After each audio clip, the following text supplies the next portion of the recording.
Live. There it is. Here we are. It's Here we live, are. baby. There's Yeah, no turning back. and we've been talking that this is a fruition. We've been discussing doing this for quite a while, and the world has been a little bit of a crazy place in the last few years, man. It has been. It's been like one of those just crazy experiences or dreams where the like rug is pulled out from under you and you tumble down the rabbit hole, and it's wild, man. But it's been an interesting learning experience, I think, for all of us, and it's upended a lot of things. It's changed a lot of things, and I don't think we're gonna forget it anytime soon. Yeah. Well, and I think that that's one of the reasons why I'm looking forward to speaking with you today too, is because of what you do. And I'm going to share this really quick on Facebook, and we're live on my Bow Wow Bill page on Facebook. We're live on my Bow Wow Bill Twitter page, and then we're live on Bow Wow Bill YouTube. And if you guys wouldn't mind sharing this that are watching this, we already have an audience growing. But Brian's a wealth of knowledge. He's a great guy. And while I'm sharing this stuff, do you want to tell people what you do, Brian? Yes. So a number of things. Honestly, primarily right now, what I'm really focused on and have been of late is performance coaching. So either like sports psychology for athletes, kind of executive and business coaching, obviously for executives, business owners, but people that are really high level performers. And that's just kind of my first love, is the psychological side of things, building that type of infrastructure, mental training, etc. Obviously, also, I've spent well over a decade professionally training dogs and behavior modification. Even in that side of things, I've always gravitated more toward coaching people, because that's sort of my um, the thing that I do and that I love, and that I feel like I'm right where I should be as I'm in the middle of it. So yeah, basically coaching, speaking, and helping people get as much out of their potential as they not only want but are willing to really work for. Awesome, man. Look at this website, you guys. Yeah, and athletes, dude. And we were just discussing this. Like, one of the biggest topics that I like to adhere to on this live stream is something that I think is a huge thing that's missing out of the dog world, and that's toughness. And with athletics, is there a toughening component? What do you think about when I say that we need to toughen up? Is that what comes to mind, Brian? That can go to so many different areas, and I think it really depends on where somebody's at in a phase and a stage of their development. I don't think a lot of exceptional things happen without toughness. So we can speak about, and to me, toughness is really about primarily training, which produces resilience. So toughness and resilience go hand in hand. Being able to get knocked down and get up, and knocked down and get up, and knocked down and get up, and basically be just borderline completely crazy, meaning any other normal human being would have stopped a long time ago, but you keep going. And there's a fine line there as well, because that can turn into stupidity. So we need to really be in tune with and intuitive to that type of thing of, is this something that I need to continue to persist, versus is this something that's actually detrimental, that I'm getting some signals here that maybe I need to shift gears a little bit. And so That's there's right. always this ebb and flow and finding that sweet spot. And I think we have to certainly be very smart. We need to use our noggin. Probably more than that, though, we really need to develop our intuitive side so that we can understand, what should I be giving my attention to right now? Do I need to tough this out? Do I need to look at the facts on the ground right now and reconsider my strategy, or maybe where I'm putting my energy? Well, that saying, energy flows where attention goes. Yep. And I can tell you, I've been on both sides of that. I I have an 18-year-old dog over here, by the way, so if I look like I'm getting this dog's attention to get back on this thing, that's what I'm doing here. There That's you go, awesome. buddy. He's deaf as a door now, so I just wait for movement. So, Uh-huh. yeah, attention flows where or energy flows where attention goes. I want to shout out one of the goats that listened to this live stream, Nelson Hodges. I Mr. love you, dude. Hodges. Yeah, ditto, man. I love Dr. I call him Dr. Nelson Do you really? because he just seems to be in tune with everything. But he's a great example of somebody who very much listens to that, an incredibly intelligent human being who also demonstrates the need for things like situational awareness, intuition, dialing into all that. And as he mentioned there, mind, body, spirit, having those pieces aligned. When we're out of alignment, the power that flows through us is drastically diminished. So I think alignment is critical. And it's just like, our spine can get out of alignment and it can mess things up. We can have an overdeveloped muscle, or muscle group in our body that throws everything off throughout the That's kinetic right. chain. So I think focusing a lot on balance and integration and having everything working together is huge. And he's a boss at that. Well, you have to have that understanding too, right? Before we even start. Because if you start to go and like adhere to this toughness regiment without the understanding, then you can create an imbalance very easily, and that works in so many different scenarios in life, And right? you can get injured really fast, right? And then people wind up in places like burnout because they're pushing, and they're all about toughness, and they're not paying attention to the other side of things. And next thing they know, they're upside down and can't figure out what's going on, and they're in the middle of a crisis of sorts. So, paying attention and being attentive and cultivating awareness is crucial to all of that. Yeah. Well, and we just did an interview with Joe Hodge, who is an Army Ranger, where we talked about resilience. And where he went through the ranger school. He actually had some cellulitis in his knees, but he didn't want to speak up because they would just bounce him back to the beginning. And he made it through crazy toughness, and then he broke his femur and then had to be medically discharged. And that just totally wrecked him. And then we talked about resilience, and the meaning of resilience is kind of snapping back to the pre-incident level, or the pre, or even I would even argue that you could even go snap back to a level that is a little bit higher because of the understanding of the trauma that occurred. But I recommend everybody checking out that interview that I did with Joe, where we talk about resilience and how people can overcome. But he didn't do it without help. And Yeah. that's the key, especially for us men. Mental health, I think, takes a back seat where, speaking from experience, it's very beneficial, man. It's huge, and it's also something that, I mean, thankfully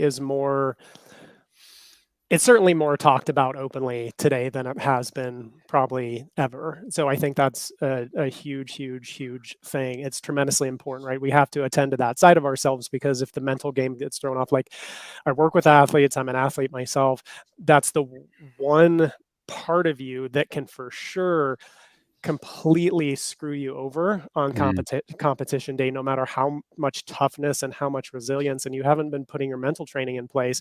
It can absolutely bury you on competition day. And likening back to, like, mental health is so important at attending to that.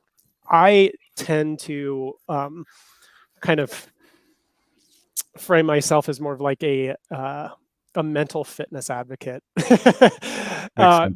Because I work so much on the front end of that thing, and making sure that everything, like we're talking about, is in alignment, and people have the architecture built psychologically to support the systems that they're trying to create in their lives. And that's different for everybody. So all this stuff, to me, is kind of bonkers in terms of the 5 steps to like this or that. It's very catchy, and from a marketing standpoint, I understand Mhm. the purpose of it, just like in dog training, like the 3 steps to the perfect heel, which is any of us, it's just like, you got to be freaking kidding me. Yeah. There's so much nuance and so many details and intricacies to it. And I think, psychologically speaking, certainly, if we're trying to perform at the highest level, whether we are athletes or we're business owners and that's the thing we're doing, or we're dog trainers and we're working with other people, we are limited by the bottleneck almost always is our ability to connect with, uplift, equip, and empower other people to carry things forward with their own dogs. Because unless it's just our dog that we live with, but even then, when we're totally out of balance, we can't show up for them the way we need to. We Mm. can't show up for our clients the way that we need to. So it all really comes back to us. And for me, just like on a daily basis, I could like take inventory. What area of my life today did I probably neglect a little bit, thinking it's not going to be a big deal? And if I neglect it one day, it's not going to be a big deal. But if I neglect it a couple days in a row, a few days in a row, that compound interest, it's either going to work for or against us. So taking inventory on a daily basis, to me, is a huge part of making sure that our long-term goals are met. Daily inventory. Connect, uplift, equip, and what did you say something else there? Probably empower. Empower. I love it. Empower, encourage, right? Yep. Encourage, right? Daily inventory. So what does your day look like, dude? What do I'm just curious. Yeah. General outline of my day is I'm up, I'm in the pool around like 5:15 or 5:30. So I get up a little before 3 or before 4, sorry, to just have everything put together. Because I should actually tell you this first. So I get up, I do even before I get out of bed, just a little bit of like internal energy work, At balancing. meditation? Not a meditation, more like balancing just of my Okay. my energy throughout my body, and then like gratitude exercise, being very much in my heart and starting my day off like that. I Mm. get up, pop downstairs. I always start with a couple uh, texts of some sort, that are spiritually oriented. So I'll read a little bit of that, and then I'll have like at least a third book that I'm reading, which is just my primary text that I'm kind of piling through at any given point. And I'm making sure, obviously, to drink a lot of water in the morning, head off to practice. So that's why I get up as early as I do, and then 2 hour swimming. Some days I'm lifting for an hour to an hour and a half after that. Come back, meditate for at least 45 minutes. And that's all stuff that needs to happen before I really start anything in my day. Because if my mind is right and that's all in alignment, everything I do is going to be more powerful. I may lose time on the front end, but I will gain productivity on the back end. Absolutely, man. And I can't speak to the power of meditation, right? And I've talked about it before, but you've helped me too, with just by being there for me for when I was at the Joe Dispenza retreat. And what a wild experience, man. And Yeah. what a cool way to tap into the nothing. Like, and that's what I like. I am, and it might sound weird to people out there, but like I relish being in the nothing. I relish that quantum, um, that world where I really think that it's where the subconscious mind kind of files stuff away as well, because I sleep better.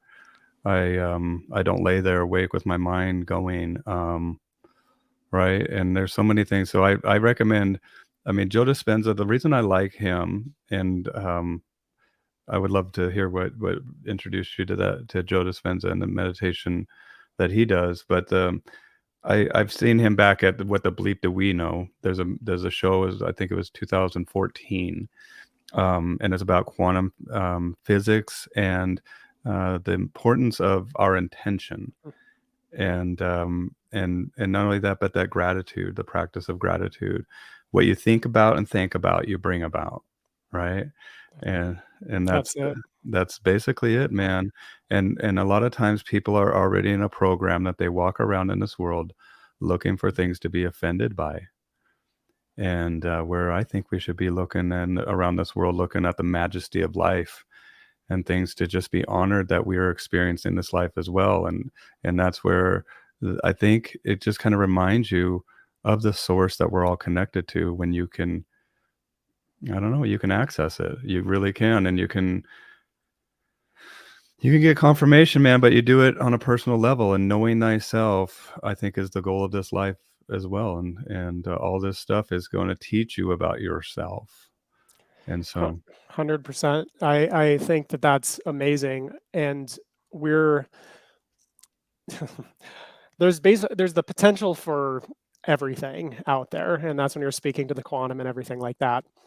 There's the potential for anything, so and there's certain, like, limitations to, well, I won't get into all that, but, essentially, as a universal principle, all potentials exist for anything, and that's right. what we align ourselves with has everything to do with what we experience. If we align ourselves with, like, what can I be offended by, or who can I be offended on behalf of today? It's like, are you freaking serious? Like, that's I had to that quit social media, dude. I had to quit it. And do you know what? My life is so much better. Like, people will tell me what's going on, and I'm like, "Oh, really? Huh." And they're like, "Yeah, they post something about it on social media." They're arguing. I'm just like, "Later." Yep. Yep.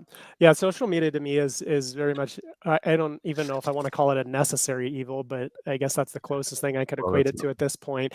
uh, It just it's like whatever you dip into, it's you wanna make sure that you keep yourself in certain things and out of others. look at And Hodges, suck it up, crying baby.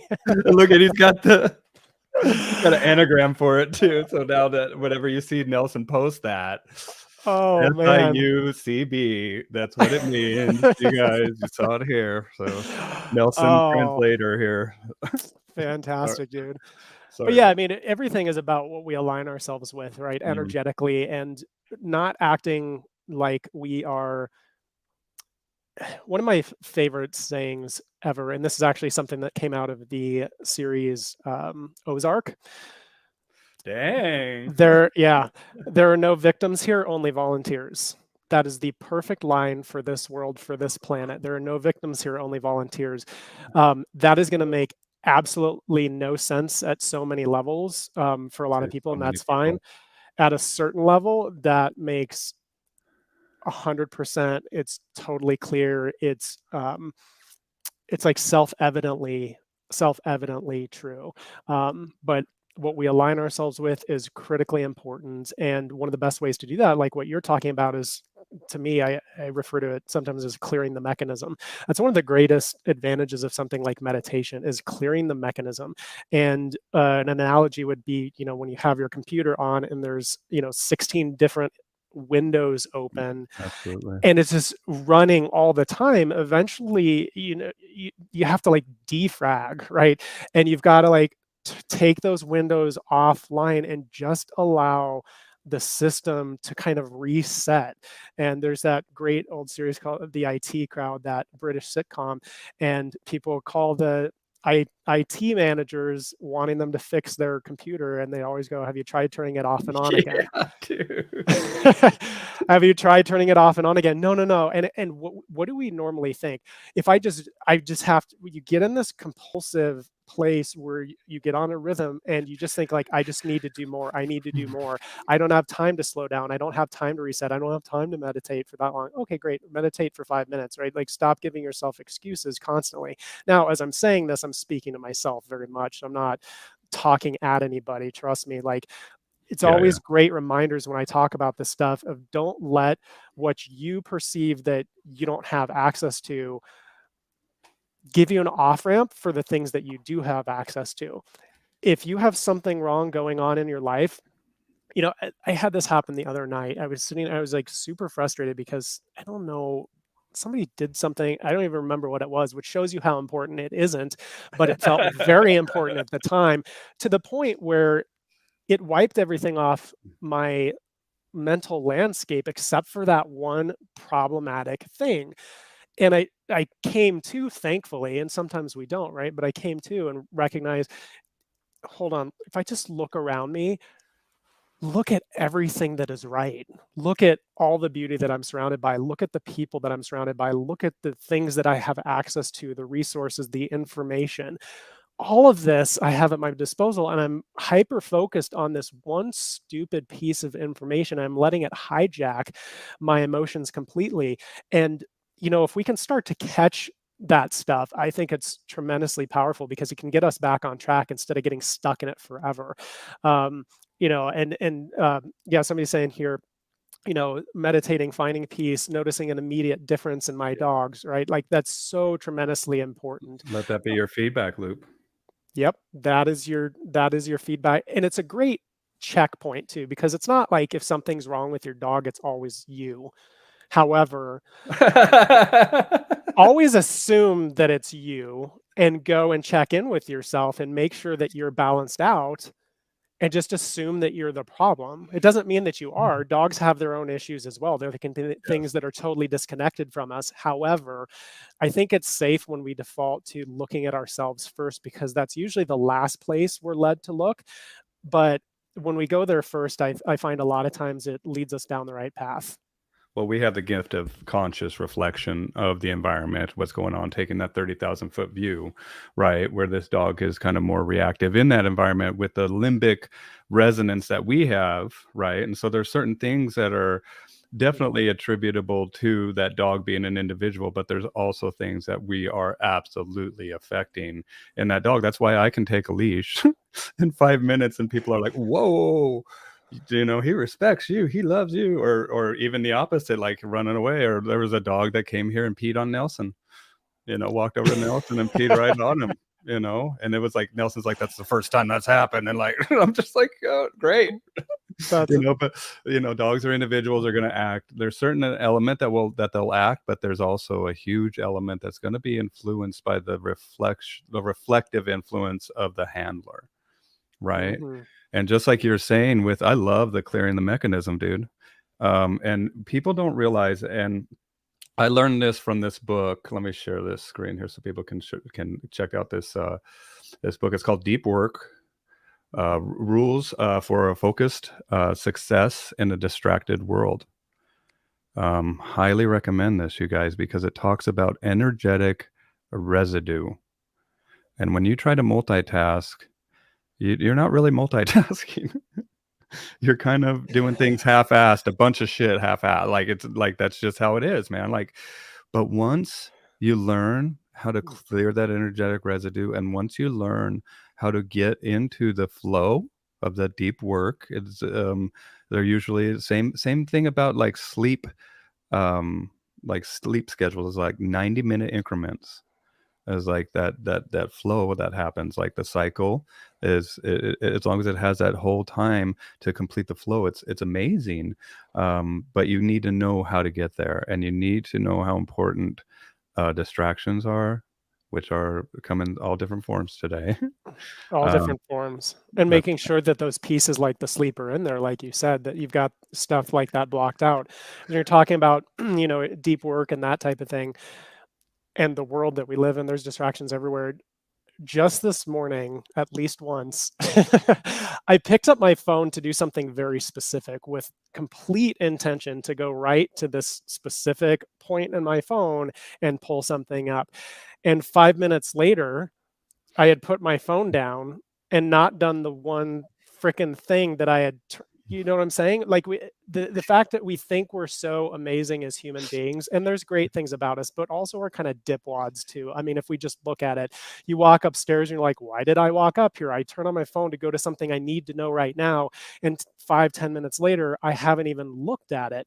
Uh, I think it points to the power of having, among other things, yes, disciplines, things that we put into our schedules, rituals, and stuff around us that reminds us to stay on task and what our intention really is. Because the world is competing for our attention.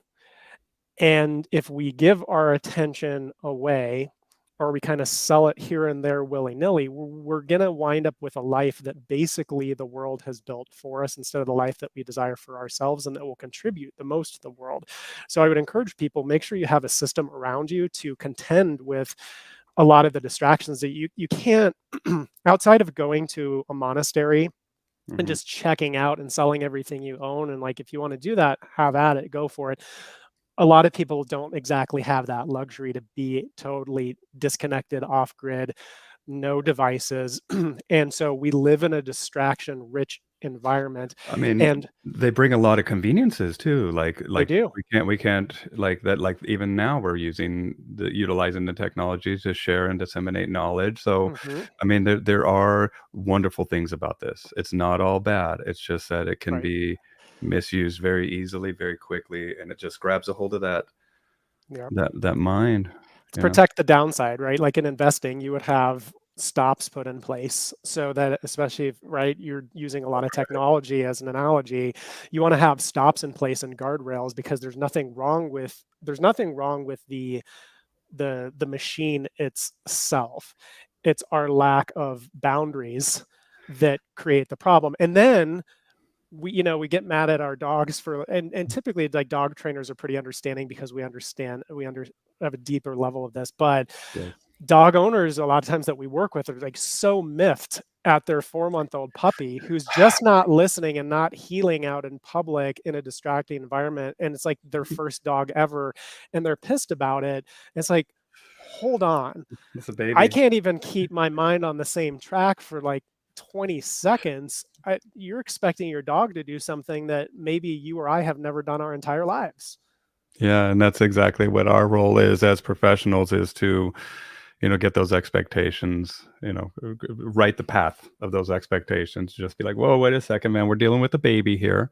Like, would you give your toddler the keys to the car and let him go to the store, and like be mad at him when they wreck into the fence right there, like because they don't, I right? can't believe they've never done that before. I just don't Is- understand. They took off and then they wanted me to chase them, and it's like, well, how many hundreds of hours have you spent in recall training? Oh, Yeah. like, well, we did this little class at the local place, when he was a pup. And it's like, okay, well, and it's so I will tell on myself here, which this would probably drive certainly somebody like they George, don't teach advanced math in kindergarten, of course, George, but that's awesome.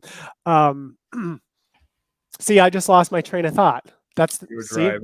Well, I right wanted there, to talk baby. about being the athlete too, Yeah. and same thing, is just every day is just pushing and it's always I don't know.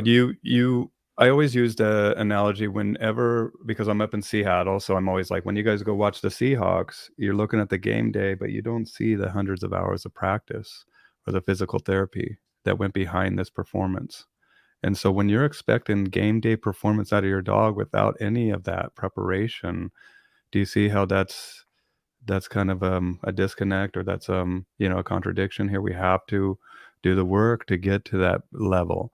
And so that's what I was thinking, and especially as performance coach to high end athletes, that's the same type of thing that I would I mean, do you deal with burnout in athletes? Do you deal with the same stuff that we see, the people that are basically trading their lives for their passion, right? But it needs to be in a way, hold on one second. It needs to be in a way that's balanced, that doesn't overtake because of that burnout that happens. Um, We absolutely see that. I'm glad you asked. It's like anything else. The details around the edges change, but ultimately it's the same fundamental principles.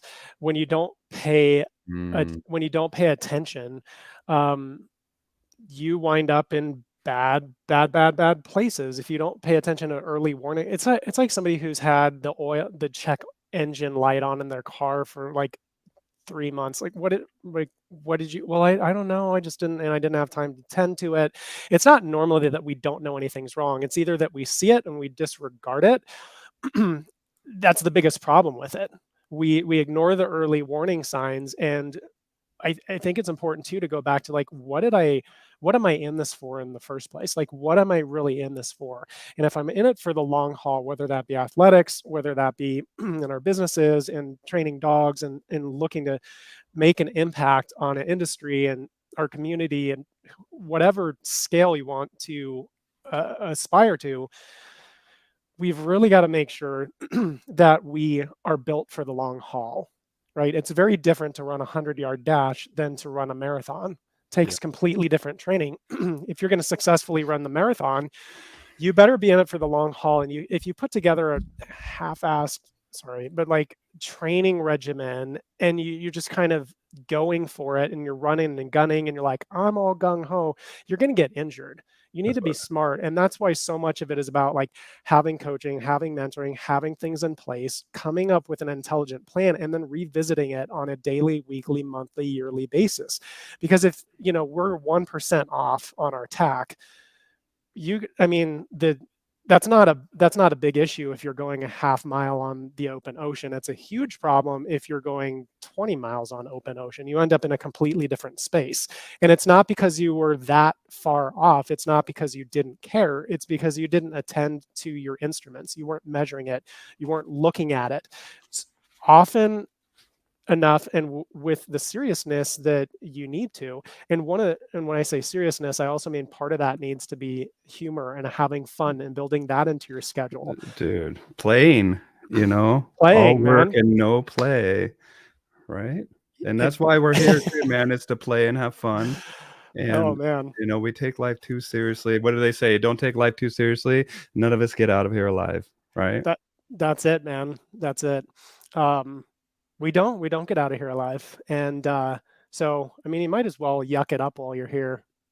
Well, laugh at yourself in a playful way, not in like a mocking or an unhealthy way. But look at the like, I work with dogs, dude, like, it's amazing, I'm so grateful, but it's also taking that introspection and knowing that, you know what? We start with the why, and when it boils down to it, dude, the why is because we're volunteers.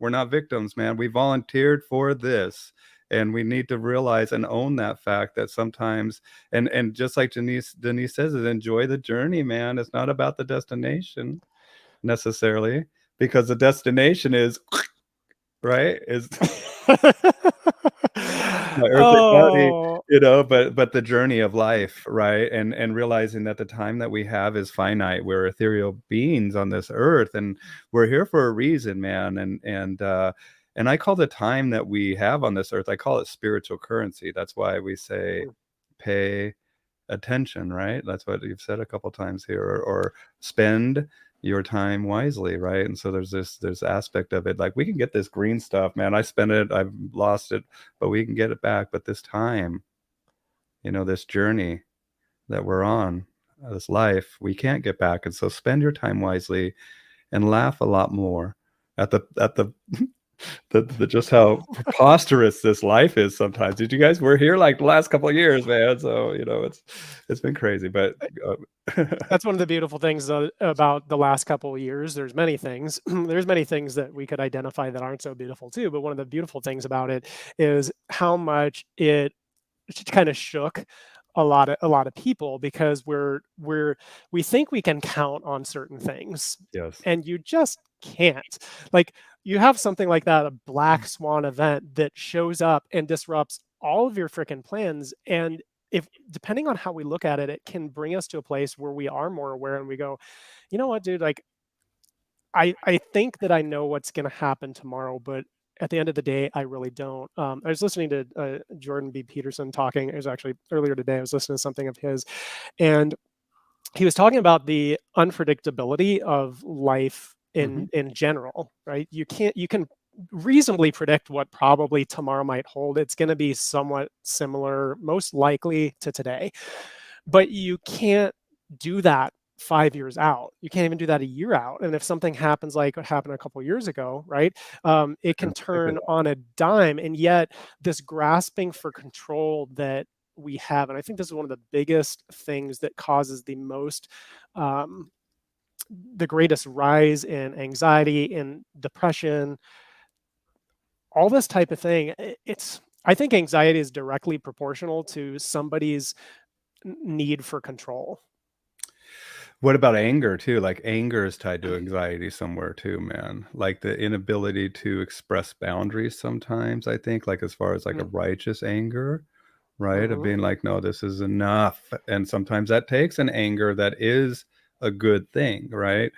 But, that grasping for control, and that control can be a fear-based as well, because you want to ensure safety through that environment, I guess, and predictability. We don't tend to make great decisions out of fear. We just don't. We don't. It, And it's and the other thing, we can also be upset about something, or sorry, we can address something that needs to be addressed with an intensity that doesn't necessitate anger. And yes. that's something for me, right? Like I've always been fascinated by and worked with over time, because anger can Boom. definitely be a resource at times. Um, but like the other day, I actually did this right. So I don't want to tell you what the score is on the scoreboard, but it happened right. Like something needed to be addressed in an environment that I was in. And it was like in a public environment, there was just something going on with people that needed to be addressed. And I addressed it, and there was an intensity to it, and the people knew I was dead serious. But interestingly, I felt no internal, like, I wasn't running hot. I wasn't angry about it. There was no like holdover afterward. It was just, this is something that needs to be dealt with, and there's an intensity that needs to go to it. I don't necessarily need to engage anger here. And a lot of people, especially men, we can default to that primarily because in some instances, there's so much that we sweep under the rug that we can't talk about, that we won't address. Mm, It builds and it builds and it builds, and because we're strong and resilient and we're tough, we we can just keep take it. shoving it down, and it's just stacking and stacking and stacking. We talk about that with dogs, right? And eventually the Oh, gasket gets blown, and that goes back to early warning signs, taking care of ourselves, being proactive, and our mental training and mental fitness. well, and knowing yourself Yep. first and foremost. Know thyself, right? Know thyself, and you shall then know the universe and the gods. That's the Oracle of Delphi. It's one of the tenets that she preached. The Can only I thing, can I add something in there real quick? yeah, of course. So the the big piece for that, like, know thyself, there's always at least two selves. Mm. Because Jordan you Peterson will speak on that too, and confronting that shadow too, right? yeah, there's and specifically around, yeah, the shattered, to me, the part of ourselves that's our constructed identity over time, that's basically like our ego, right? Right. um Knowing yourself is important, and like knowing the ego, that doesn't mean you know your true self. And a lot of people have those things conflated, and they're kind of mixed up and mingled, and they don't even, to them, it's like, wait, what? It's like, no, the identity that's been constructed over your life is not the true you.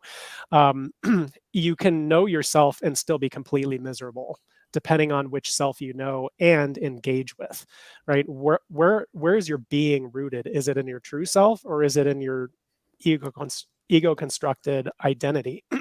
There's a difference between going to a party and wearing a costume, and knowing that you're wearing a costume and that you're playing a role and it's a costume party, and getting consumed by the character and losing yourself in it, and not recognizing anymore the separation between that. And like, that's, dude, that's just a character. It's like when people take things too seriously, and you're like, dude, it was like, I didn't mean anything by that. That was completely a joke. I'm sorry, I didn't mean to offend you. And people are just stuck in it, right? And they can't get out, and they think they are something that they aren't. And they're like, well, I know myself, and this is just who I am. And if you can't accept me and like whatever else, it's like, do you know who you are? Do you? Yeah. Or are you responding on an injury that you have yet to deal with? Right. And a lot of times that goes back to childhood and coping mechanisms that we form as children. And I'm learning this shit. And you know what? It's phenomenal the way you feel, because and as men, the other thing too is that we can't just intellectualize it. We have to feel it. We have to go back, and we have to like put ourselves as we were as little boys, right? And just kind of, and it sounds silly and it feels silly when you do it. But trust me, you guys, like sitting there and seeing what bubbles up will blow your mind, man. And the thing is too is that when you start doing this work, and I know a lot of men are depressed and deal with depression, I've dealt with it myself. The therapist that I was working with, she was very adamant about me getting on some antidepressants, and I was very adamant about me about not being on antidepressants. But I'm not on antidepressants, I'm just doing the work, I'm doing them, but I know why. Once you start this work, sometimes it can make you profoundly sad because you go back to these moments that, I don't know what it is, but it just like you release some of this trauma, but that's the feeling of that profoundly sad, that feeling is what as us as men, I believe, we kind of leave out and to what do you think about that, Brian? I love it. I do believe the and I said this on a podcast like not too many months ago where they asked the question. It was actually like a roundtable style, and the question I think was like, "What is?" Hmm, oh, like something about like, "What is your ambition in life?" or something. And I said something around the spiritual side of things, right? Right. And the host, she was like, "Oh, come on, Brian, like that's such an easy answer." And I was like, "Really? What kind of work are you?" This is what I was thinking. She was actually, and she meant it innocently. And I do understand because some people I think use it as an excuse because you can't really measure in the Yeah, traditional sense esoteric. something like the Very spiritual esoteric. life, right? Right. You just can't. You can measure other things. And so I think she thought it was a cop out. And I was like, listen, once you start to dig in and you commit to that type of work and to awakening as a human being, if you're really truly on that path and you're going to stay on that path, it is the most grueling, dangerous, drag you through the weeds, beat you up. Your life isn't I wrote something down the other day and I'll try and pull it up here just Pull it to up, man. I agree. remember. And I know it because you see the facade of this world, I think, right? You see the Yep, facade that so many people are stuck in. And just like you said about, when the people that won't hear that message about volunteer and victim, there's some people that are gonna hear it and get pissed off too, yep, you super know? pissed. But Yep. those people are the people I'm talking to because because there's Still, something happening, nice. right? We're Uh, hovering over a target here, you know what I'm saying? That's causing an emotional right? And that's where that anxiety to that anger, that I think that a lot of times at first blush when we hear something that contradicts a lifelong belief, like the first reaction is anger, it right? absolutely can be. And I pulled up that thing I was going to say. If you truly Yeah. want to become enlightened, you're going to spend a lot of your life in darkness. It's just, you're By the going way, to, you can share the screen too, by the way. I found that out from Dr. Ravi, showed me. okay, So if you okay, ever wanna share anything, you go can down to the on bottom and and share it. Yeah. yep, No, do that's that. awesome. Okay, perfect. I see that. But I think that that's an important thing. And I don't feel like everybody needs to make any type of like a spiritual thing. Will you If you just say want to that do again, something, Brian? What it yeah. was it? Okay, say it again. I don't know. Give it Yeah. this So that if you mean. if you truly want to become enlightened, you're going to spend a lot of your life in darkness. You're removing you're removing the blocks to what's already there, what's already inside you, what already exists, what has always existed, what will always exist, what has never gone away. And so when you start to do the deep work to pull those layers off, like it can be grueling and ugly and it can be really, really scary. And I think most people, we get to a place where we eventually just hit a point of, I have had way too much suffering. I'm not willing to tolerate anymore. I have to make a change. And sometimes that change is one that is a little bit unexpected and unorthodox, or maybe feels intangible and a little bit like woo woo and weird. But the bottom line is sometimes you just have to like go into some dark places and deal with stuff. I'm not advocating that people do that on their own either. That can get you in a lot of trouble. If you do a Yeah, deep dive on stuff that you're not prepared to handle yet, and there's a reason that therapy is built the way that it is, right? yeah. Like if I you highly start recommend professional, dude. You can't do this by yourself. You need help. you really really want somebody to help walk you through that, because if you dive into certain things before you have certain structures in place to handle what you're going to encounter, you're going to get wiped out, and that's a bad scene, man. So but I think it's important if you want to evolve, if you want to grow, if you have suffered enough, and like you're at that place where I have to find something else, or if you're just drawn by the future and compelled by like I want to be part of that, um, that light that I know that is inside me that I glimpse every once in a while, and I feel that connection and the love with the people around me, and it's authentic.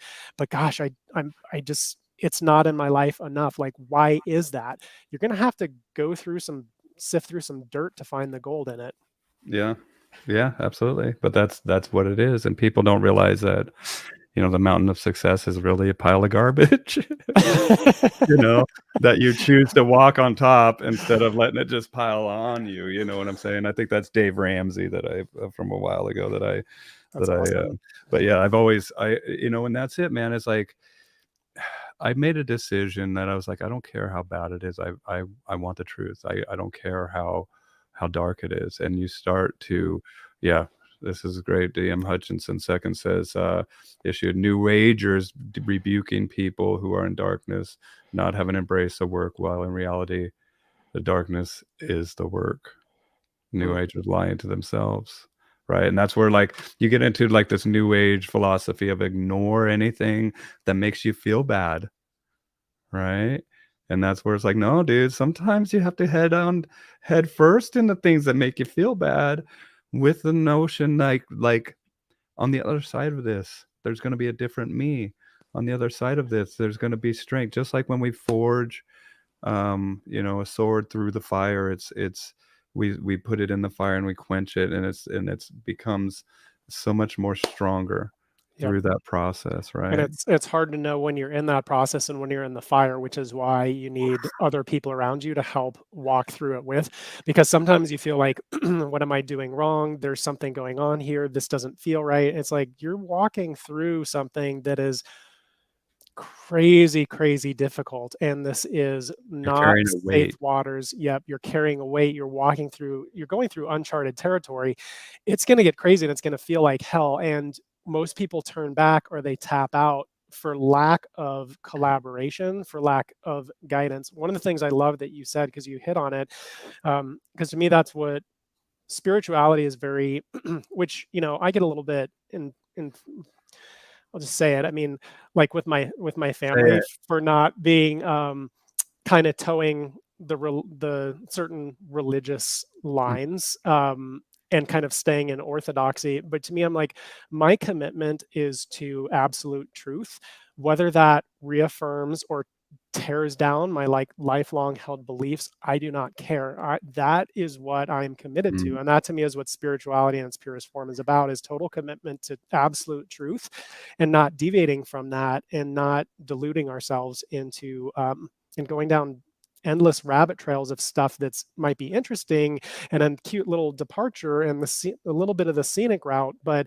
it's really pulling us off course. And it goes back to, again, having people in your corner that can help guide you, that are like-minded, that have good sort of fruit on the tree, if you will, which is how um, one of the best ways to tell what somebody's about is what what is produced, right? When we look at dog trainers, we want to know like, what is the oh, product of that? right. What is the okay, they're working really well and they're very precise and they're intense, but they're obsessed and they're not having any fun. That's not good fruit. It might win on the competition field, but if you're looking at that, you're like, that might give you some pause to look and see It that will may not. sustain you, but it's bitter. Yep. Yep. So anyway, but I think commitment to truth is huge, huge, huge. I love that, man. I'm committed to truth as well, and that's it. Like, you make the decision, but be careful what comes down the line because it can shatter everything, dude. And not only that, but that's why another reason to have a network of great people in your corner.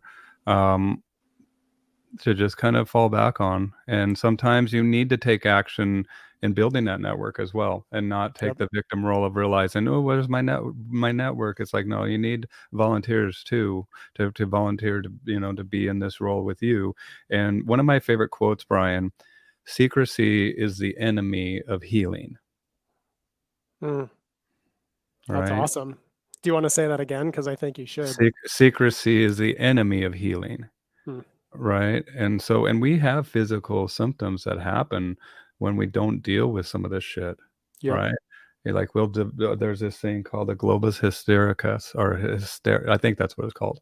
But it's basically a lump in your throat that Mm. happens when Mm. you're dealing with grief, right? And it can happen for years, or you're dealing with something, I think, that has to do with that throat chakra and speaking the truth Yep. about something that might be happening in your life, or something that you might be keeping from somebody. Yep. And and speaking of going to the dark, like I have sitting right here on the desk here, this guy, Nice. Handsome, Butchering Humanity. That's the only autobiography by Jeez. a freaking serial killer. And Wow. and it's been recommended to me by Jordan Peterson, Huh? because he's like, look at the depth and depravity of the human being, Wow. and know that you yourself are capable of that as well.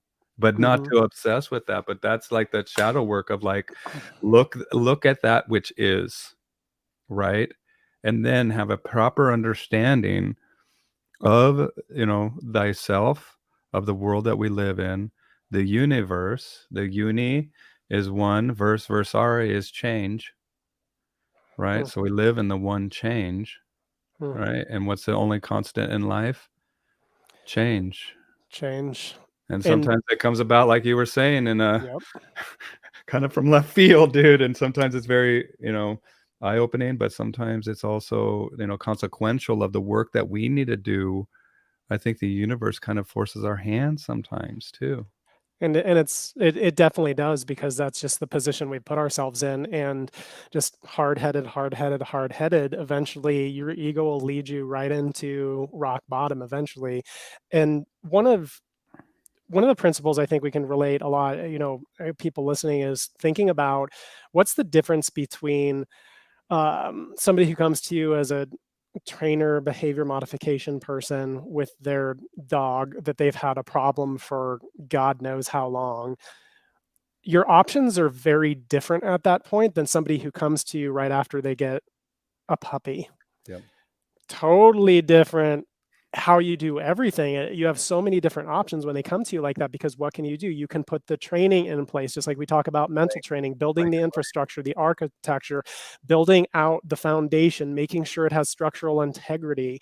Then when you have that, I mean, you can build skyscrapers, you can build the most beautiful structures, and with amazing finishings and all that. When you wait too long, you end up not in a kind of like mental fitness place, you end up in a place of disease and despair, and like that happens to all of us at times. But how many of us, and myself included, we've been guilty of winding up in a place where like, I just don't know what's going on, and we're having some type of a crisis. And it's like, well, if I was just honest with myself, I've been neglecting this crap for years.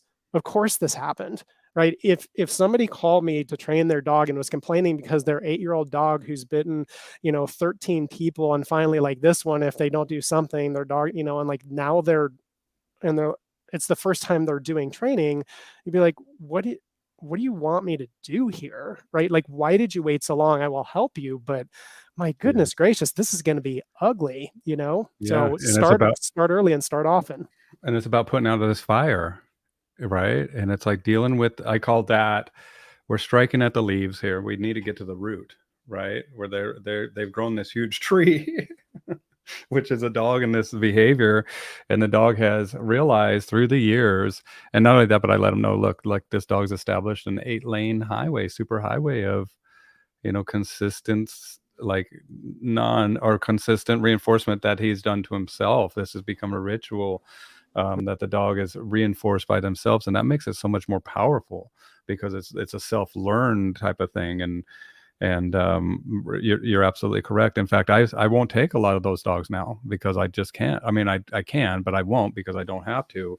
And I'd rather have my blank slates, man. One of my favorite things to do is to match make, right? But that's what I call, when I get the puppies, is the blank slates. And but yeah, we will help, but it's also like the why is very important. And just like we start with the why of why we're in this situation, we start with the why with our clients as well. They're like, why are you in this situation? I know why I'm in this situation. Let's talk about you for a second. And then Oh if my it's a gosh.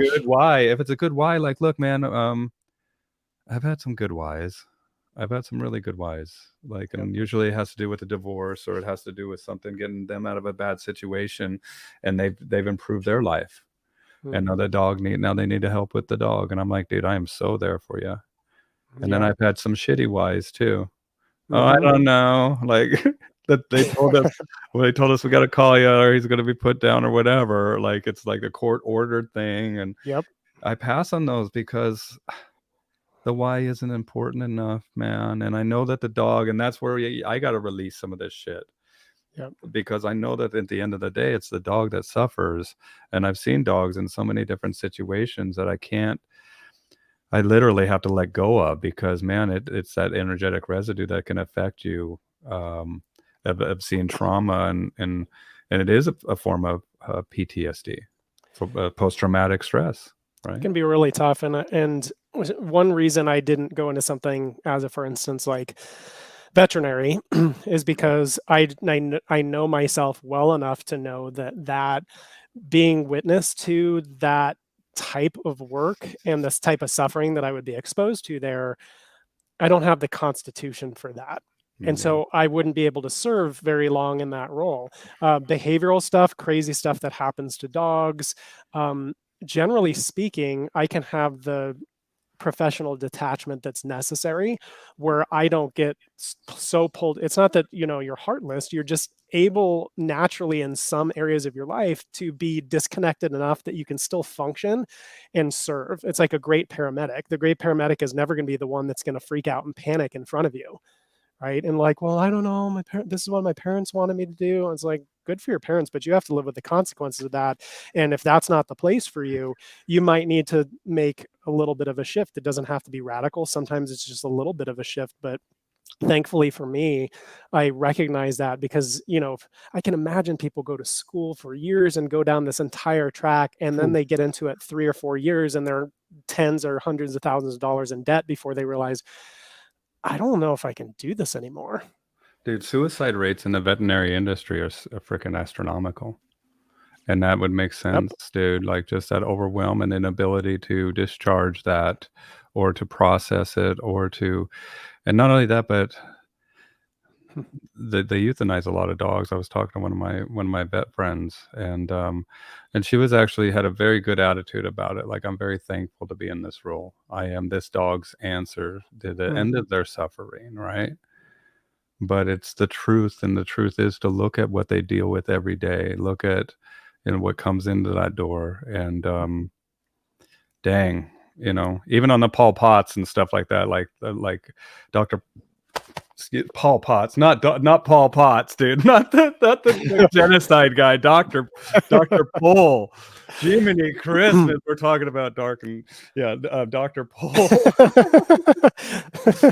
Do you ever watch that guy? Am I So, saying his name right? You guys, I don't know. Let me know in the comments. But it's this old time doctor. I think he's in Wisconsin or something. I love watching this stuff. oh, I know. Yeah, yeah, yeah. Okay, and gotcha. and he's Yep. just no nonsense, man. Like he'll, like, the dog will come in, and the dog's just freaking went after a porcupine for like the fourth time. The dog, he just grabs the dog and throws him on the table, starts ripping these things out of it.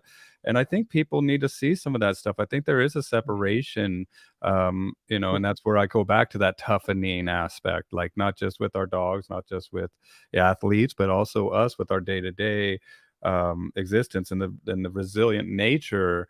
I mean, it just is something that we could use more of, like that. How do we pop Dr. Pole? Yeah. Dr. Pole. Okay. Thank you, Billy. Yeah.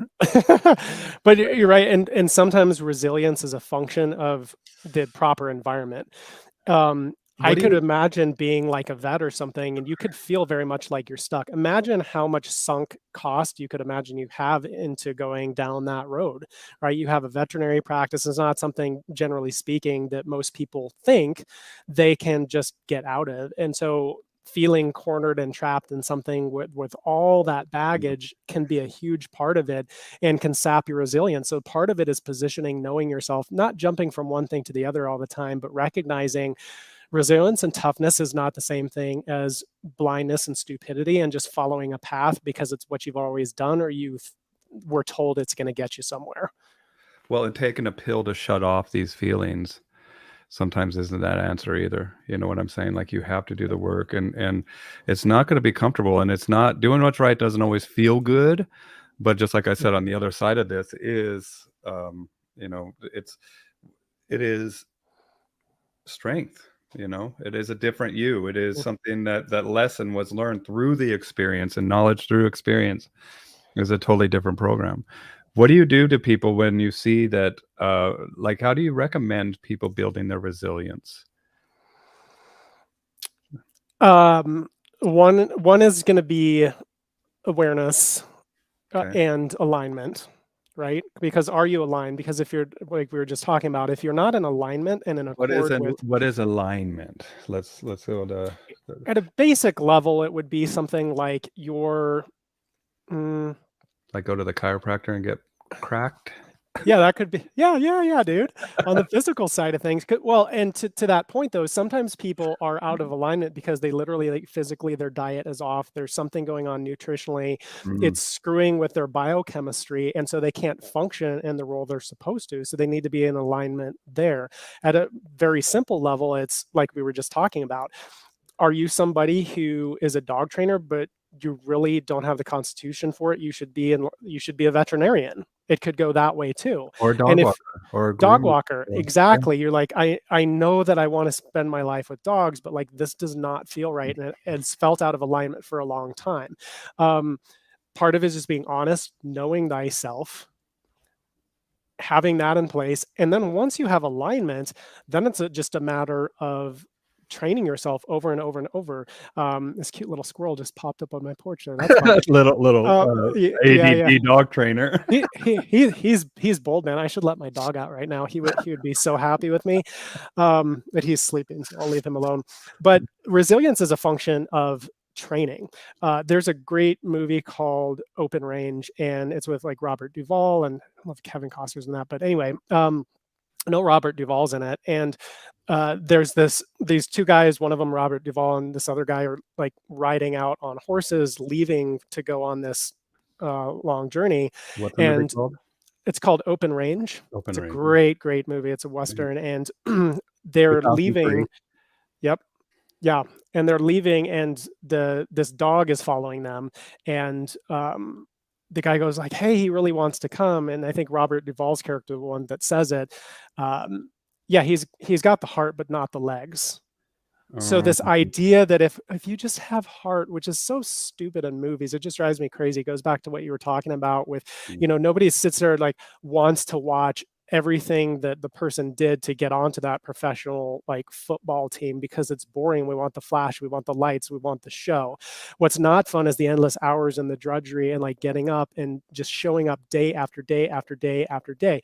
You have to have your heart matters, but only when you have the legs to support it. In the movie Miracle, Herb Brooks telling all his players, the gentlemen, the legs feed the wolf, the legs feed the wolf. So all this kind of namby-pamby crap around resilience and like, could you just give me a one-line zinger for whatever, is completely, it's just imbecilic to me. It's like somebody asking you, right, well, what would be your one tip for focused healing? Hold on, sorry. So you want Work you with a want to professional. thank you. Work with a professional because it's a process, baby. Right. It is a process. Next question. Easy, dude. Dude, that's perfect. But it comes down to that, right?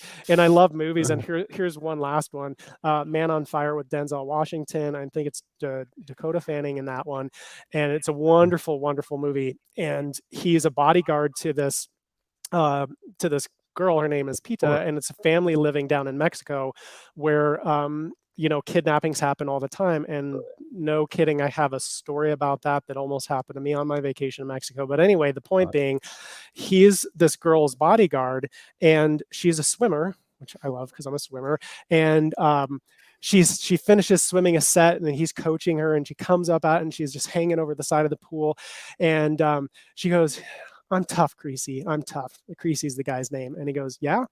And she goes, "Yeah, I'm tough." And he goes, "No such thing as tough. There's trained and there's untrained." So we always keep coming back to that, don't we? And it's evaluating the areas in my life where I'm trained, where I'm not trained. Where I have a lot of training in place, I'm resilient because I've progressively conditioned myself to be more and more immune to the challenges that are thrown at me, but that's not built in a day. It's built day after day. Incrementally, Yep. and it's lifelong too. It's not, you're not just, I mean, there are people out there like Jay Jack that are tough as shit, right? But, there's also, I mean, dude, I mean, it's also a process, like, and he'll tell you himself, like, he goes to that gym every single day, just about, like, there's sacrifice that goes with it, but, great gifts comes great responsibilities too, like, you have to maintain that, but it will benefit you. Like, there's ways that it benefits you, that you might not know about, especially, when you do start to do these exercises and start to know yourself. But it's also surrounding yourself with people, and it might be professionals, but surrounding yourself with people that truly love you and that listen to you and don't minimize you, don't minimize your feelings, don't devalue you. Um, and just being aware of how you feel with other people, and things that you're doing, is a huge aspect of this as well. Um, I mean, here's a question, especially for the guys, right? Like, just ask yourself, and gals too. So I don't want to make it exclusive about guys, but it's interesting because the place we're in with men, um, especially, right? Like everything crazy that's going on and violence and everything, I think it's almost always guys. yeah. And so I think it needs to be attended to, but none of this excludes women, anything we're talking about, obviously, right? It's the same principles. Um, but I think we really have to look at this. Um, we have to take the time and ask yourself this question, guys. How many male friends do you have that you can sit with in total silence and just in presence, and you don't need to talk about anything? A That you lot. can be completely present with that friend and you don't need to talk about stuff. The power of the presence is what holds that space for you. Because a lot of times talking can be a distraction, right? Oh, We can sit there and we can Stella. talk about our problems, but we're not present. Well, dude, and it's like, I don't even care about these damn sports teams. Like, I just don't, like, I can't do it. Like, I have to connect on it. Like, I do. Like, and do you know what's crazy, man? Is like, I was at my friend's art studio the other day, and we were just in silence for probably about 2 Mm. hours, right? And I was sitting there watching them, and everybody was just sitting there, and I was like, people that were kinda looking at us probably might think that we were all, like, sad or depressed or something because we didn't look, or that we didn't like each other or something. But, dude, we love e these are my bros, like, and of course we get wild, but sometimes, man, it's just like, that silence is powerful, and that ability to sit in that silence, it speaks to your confidence. And a lot of times, one of my favorite quotes too about silence is, the best substitute for knowledge is silence. Mm. Mm. Yeah, we just need to let the space, like, some people they don't let that space kind of expand, and are comfortable with the silence. Uh-oh, speaking of silence, you just disconnected. I don't know. There you Oh, are. I'm good now. Sorry. Dude, I thought you I were hit a doing mute button. I'm like I over here just flapping my yap. I thought you would be, like, silent. I had to come back to be like, "Is he being silent to, like, do a test or to prove a point, bro?" Let's Like, have an awkward 5-minute silence. just stare at each other, like, no I no got you, blinking. man. I got you, bro. But There's something that I think is an important distinction to make, if I can remember what this was, but when we're talking about, resilience and toughness. well played, Ryan. Well played. Resilience and toughness. Yeah, resilience and toughness. Um, it can be also tremendously unhealthy, and it can be something that we get so tough, and we use our pain can be an important thing to drive us, right? Like the darkness can drive us to become more, to want more, to desire, to move ahead, to get us out of being stuck. And that can be really, really, really powerful. The problem is when we get caught up in that pattern and we just get tough and tough and tough. And you can see this a lot of times in athletes are one of those populations in particular, where sometimes it turns into this compulsion and this neurotic nature of always moving toughness. Like that's where all of my identity is. I'm invested Mm. in that. And it's a way to not look at the shadow. It's a way to avoid that. It's a way to flow the pain into without ever actually addressing it at its root. Like you were talking about the leaves versus the root. So I think it's important for people to understand the distinction between those things, where they're really coming from. And part of that is having good people in your life that can reflect back to you and they can coach or mentor you and give you insight to it. But some people are tremendously tough and resilient, and it's killing them. So make sure you know what's driving you. Well, Bob Proctor speaks about three worlds that we belong to. We belong to the energetic, the logical, and the Mm. physical, right? And so I think those people are stuck in the physical, man. And we need to have a balance, and maybe stuck in the logic and physical Mm. to, and just like in the physical realm, the world that we exist, and I believe that you are eternal. I believe that you aren't Brian. I believe that you're having an experience as Brian right now, and that your infinite love and intelligence or an infinite love and energy incarnated into a body, that all of our bodies house what I call a spark of the divine, right? These are like our water suits, right? That we can come and our water suits, I I like call it. them, I like you it. know. But remember Primarily that composed of water, that's right, carbon and water suits. that's it. That's what we've come to, so we can explain or experience the physical, and so we can come into this world. And there's certain things, there's certain aspects, there's certain parameters of this world that we belong to, just like the parameters of the world of the water, right? It's a totally different Mm. parameter. But to understand, that when we see stuff building up in the physical world, it's very easy. It becomes like clutter, mess. It becomes foul. It becomes unsanitary. And so then we clean it up and then we sanitize, right? And that's where like the sanitarium comes from, for the sanitize the mind as well. And I think that with the energetic, that how we access that is through meditation first and foremost, and being able to sit in that silence with yourself. And the one thing that Well, Joe helped me with, dude, that really I think will speak to this audience, is that you're going to sit there and your body, your physical, is going to be like, get me the frick out of here, man. What are you yep. doing? We have this, we have that, we have this, we have this. And what Joe said, he talks about his stallion. Joe talks about his horse. And Dr. Joe, he travels all over the place, and he comes home after a year on the road and he rides his horse. And he has this energy about him that says that I am the boss and that you will listen. And that's the energy that I want you to have with your body, is that you treat the true you, the entity, the spark of the divine, that is really who you are. Treat your body, your water suit, like the dog that we all train, and have them sit or have her sit and stay. At first it could be a 1 minute sit stay, but we're going to do a sit stay for, ideally is maybe a few hours a sit stay, And teach yourself to be there. It's one thing I think is really important is how comfortable am I sitting with myself with nothing going on, with no ancillary, with nothing going on around me, right? Can you sit with yourself? That it tells Yeah. you a lot about yourself, and exactly what you're talking about, like with Dispenza or any of that stuff. That comes back to, and the way he specifically languages it is not letting the body become the mind, right? Like the mind is, keeping that in its rightful place. Not letting the physical control you, just like with the distractions of working out and stuff like that. I think Yep. that's letting the physical control you, same aspect.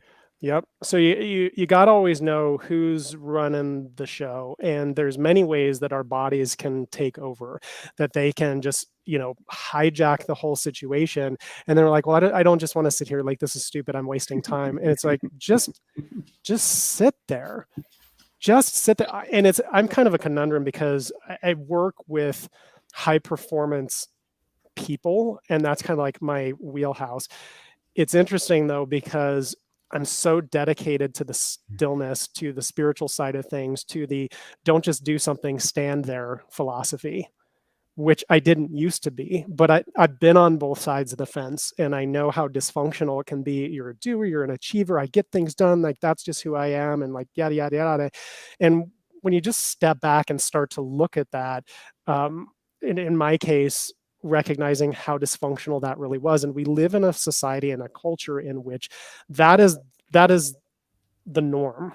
Mhm. It's the rule, it's not the exception. Being doers and being and doing this all the time and not beingness and not even knowing how to connect with the authentic, true part of ourselves. And we wonder why there's so much anxiety and so much depression. Like that's a big part of it too. We're not even connected to ourselves. Know thyself. Which self do you know though? Which self do you know? That's right. And sometimes it's an onion. The first layer, the second layer, then the third layer, and then pretty soon you're like, wait a second, there's no more layers. Right. And then Yep. usually I think that it has to do, like the work that I've done is mostly that inner child stuff.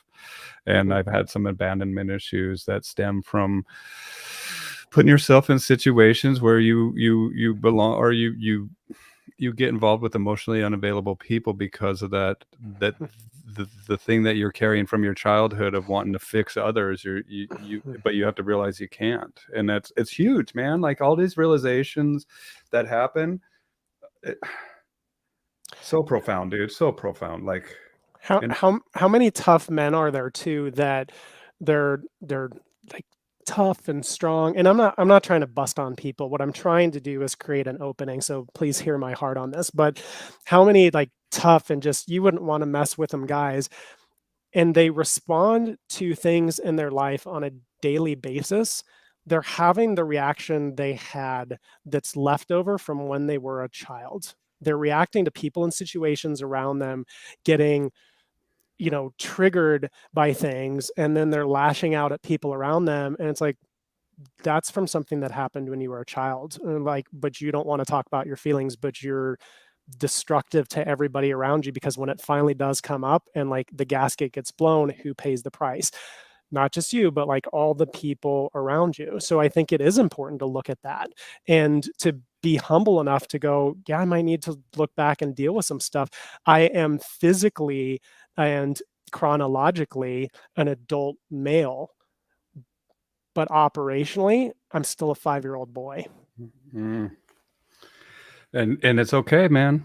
And not only that, but that boy has value. And Yes. that's what it boils down to, dude, is like, look, dude, you don't need to Mm, get upset, dude. You just need to look and realize that, provide that safety and comfort, and that for but also going back and not just looking at it, but feeling it and being earnest and wanting mhm, to look. And a lot of times, just like Brian's saying, that it's the collateral damage that is the motivator for some of these people, because of that mm, they're mentally unwell, and that's what it is. It needs to be dealt with, and we're finding out so many different aspects of how to do this. But um yeah, a lot of times that's the feedback mechanism that it has, is like uh the family that one day is gone, or something that is a big surprise to your world, that's an interrupter that becomes more painful than the change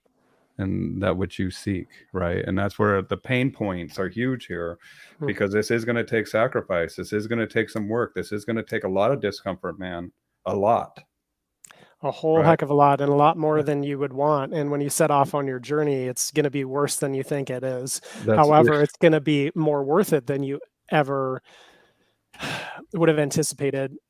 Something Tony Robbins says that I love right along these lines is heal the boy and the man will appear. mm, I'm just starting to realize that shit, dude. That almost made me fricking start crying, dude. Isn't It's that weird how powerful. that hit me right in the heart, man?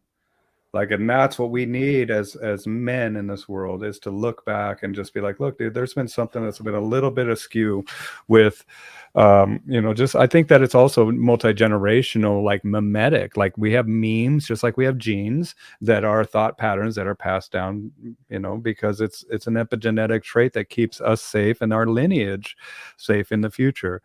But now that we know about it and we can acknowledge it, and the best thing about it is to release it. And we don't release it by just thinking about it. You release it by going there and understanding it. Yep, And and understanding it by having gone there and walking through it, because so many of us want to get past something by understanding it on a base or on a surface. surface level, on an intellectual level, and we are going to rely on our intellect to take us through something that is somatic in nature, that is much deeper than that, that is in our bones, and we're trying to use the intellect to skirt around it, to circumvent the issue, and it's never going to work. And it's just like, how many of us, we've come to a point in our lives, probably a number of times, but a few times very abruptly, where we recognize, I actually need to dive in and address this and confront this, or I need to ask for support, or I need to ask for help, or I need to be more forthcoming with what I'm actually needing in this relationship, but coming from a place of heart and connection, and not coming from a place of, what I didn't get. And again, I'm like in the victim, but if they would have done this, then like this wouldn't happen to me. And it's like, look at the things that, and the people that in your life you look at as the biggest burr under your saddle are your greatest blessings. They're in disguise. Sometimes it's very difficult to see it, except in hindsight. Sometimes it's a lot easier, but everybody and everything is there as an opportunity for us to grow, for us to evolve, for us to change. Some of it's more pleasant than others. And regardless of whether it's pleasant or unpleasant, it's an opportunity to grow, to move forward, to evolve, and have a greater impact on everybody that we affect. None of us live in a vacuum. Every little choice that we make has an effect. Even to things like, Rupert Sheldrake, and talking about like morphic fields. And Yep. there's that component of every little choice that's intangible, that is seemingly unmeasurable, has an effect in the world, whether we can measure it with Newtonian instruments and the differential calculus. Not everything fits under that, guys. Sorry, hardcore scientists. I love science. You're not a science denier if you recognize that there are other paradigms that do not fall under science and don't operate under those laws. It's a different paradigm. Well, it's not real if I can't prove it. Actually, you can't prove things that are true anyway. Truth needs no proving, right? I don't need to be able to prove it in order for something to be true when we're talking about, that paradigm of reality. And so I think just recognizing the depth, because we have such depth as beings, but when we're operating on one or two levels, or we're firing on one or two cylinders, and we have 12, and we can't understand why we're not fulfilled, why we haven't gotten to where we want to be, why we don't perform at the level that we know in our heart and our soul we're capable. These are the type of things that, like, you start to look at, and you start to question, and you start to get some support, and that's when the real change happens. That's introspection, right? That's when you start, like John Assaraf calls it inner size. Like a lot of it is exercise of working on the body, but the inner That's side awesome. is working on yourself, right? And working on that. But also, what was I just going to say? I can't remember, but I know that it was pretty good. No, it was about like truth, right? And people often ask me, and the other thing about truth too, like there's a thing called solipsism. Have you ever heard of solipsism? Yep. Yeah, it's where people's truth, their perception, they believe is the Right. only truth, right? Right. But Right. there's an objective and then a subjective truth where our percepts come together to form concepts. But we understand that our perception is just that of the objective world, our experience, our walking through the water suits, my windshield, looking out here in the water suit, right? And this is my perspective of isn't that cool? I love Um, it. but that's what we need to understand too is the percepts and people. So then they ask me like, and that's where it goes down to like your truth versus the truth, right? And I'm like, well, it's the truth, but I can tell like your truth might be experience of this objective truth, or your subjective experience of this objective world. And then they ask me, how do you define truth? And I say, that which has undergone or has undergone or is undergoing the actualization of having occurred. Hmm. Hmm. Pretty simple. Yep. All great things are simple. What's interesting is how complex things can become, because you're talking about, like speak your truth and everything like that. There's To me, there is truth. It is viewed from different places, right? Okay. So depending on your relative proximity to something like the sun, right, you're going to have a certain perspective of it depending on where you are. And so you can also have people with different truths, but it doesn't change the truth. And Right. I think that's important. I think The recognizing, for me, I'm square, like, that my meme. Here, let the me what? see. The square versus the circle, the meme. You know what Oh, I'm saying? Where they're both right, or the 9 versus the 6. Like one person standing yep, on the bottom of the 9, he sees a 9, and one right, person standing on the bottom of the 6, he sees a 6. They're both correct, yep, but they have totally different answers. totally. And they're going to be very committed to their Right. position, and theirs is the right position. And it's like, hold on, we don't need to actually be fighting over this. The only absolute truth and what can be seen is somebody who can see the entire game board. And I think that dose of humility, recognizing I can only see the game board from my angle and from my My perspective. That lens. doesn't make the other players wrong, and being humble enough to recognize the only entity that knows absolute truth would be that which can see all of it at once, and that doesn't make any of the players wrong. That's right. An omnipotent presence would be Yep. the only truth that, which isn't me. I'm just a pinpoint of perception, like my lens. Like, it's just saying this, man, and Pimping your my lens. perception. I'm Yep, yep. pimping my perception, and Well, pimping ain't easy. I said pinpoint. Oh, I went right to pimping. That's funny though. Pinpoint pimping. Oh Both of man, them work, dude. they do. See how Pimping fun my that is? person. Yeah, This is what totally. collaboration's all about. Well, and Come that's up the with truth, brand new man. things. Right there's we got two, same answers, but they're different. I No, just love it. kidding. Well, and that's where, like, so how do you help performers in the dog industry? Do you primarily work with athletes? How do people, if they want to work with you, Brian, if they're a business owner, or if they want to, start to do the work on themselves? Um, Yeah, how, here's kind of the bottom line. I work with let me define it this way. I do work with a lot of athletes and business owners because I'm one of those myself. So I play really well in that population. But that being said, I work with artists, different people. It doesn't really matter. What it all boils down to is the people have to come with batteries included. Like, if you mm, need a freaking cheerleader, go find a life coach. I that's don't want to deal with that. That is not my, like, you got to come to play. I love working with people of that mindset, that mentality. When I was in the personal training industry, like right out of high school, I was working personal training. Simultaneously, I was working at the University of Colorado with the CU Buffs, the football team, as a strength conditioning intern.